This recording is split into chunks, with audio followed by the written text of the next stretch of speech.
Que la grâce et la paix en Jésus-Christ vous environnent. Mes bien-aimés dans le Seigneur, nous abordons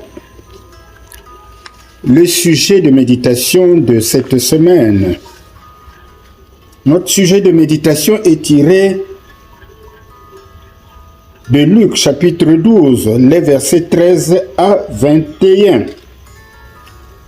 Ce texte nous parle de la parabole du riche insensé.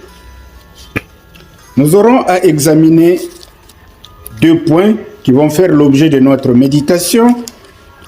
Le premier point, le comportement de l'homme en présence des biens de la terre.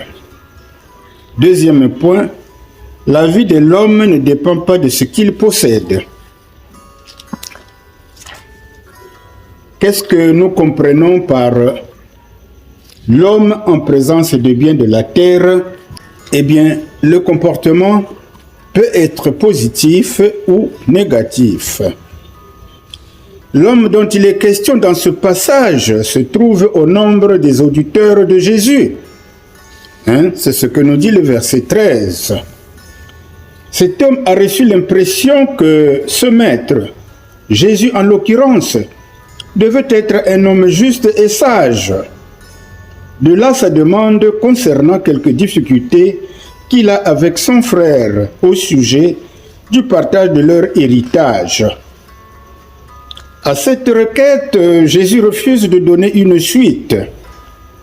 Cependant, cela ne veut pas dire qu'il est indifférent à l'injustice et l'inégalité dans ce monde. Il faut simplement savoir que Jésus n'est pas venu sur terre pour résoudre ce type de conflit. Il ne se prononce que sur les questions spirituelles. Sa venue ici-bas était d'indiquer aux hommes le chemin du royaume des cieux. C'est dire que les hommes doivent aller à Jésus pour obtenir le salut de leur âme.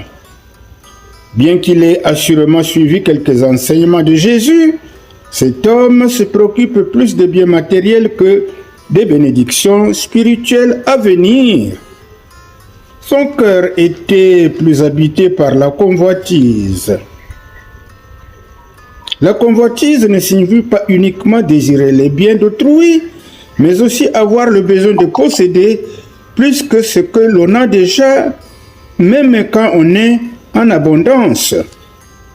Convoiter veut dire envier quelque chose. Le passage de Matthieu, chapitre 6, versets 19 à 21,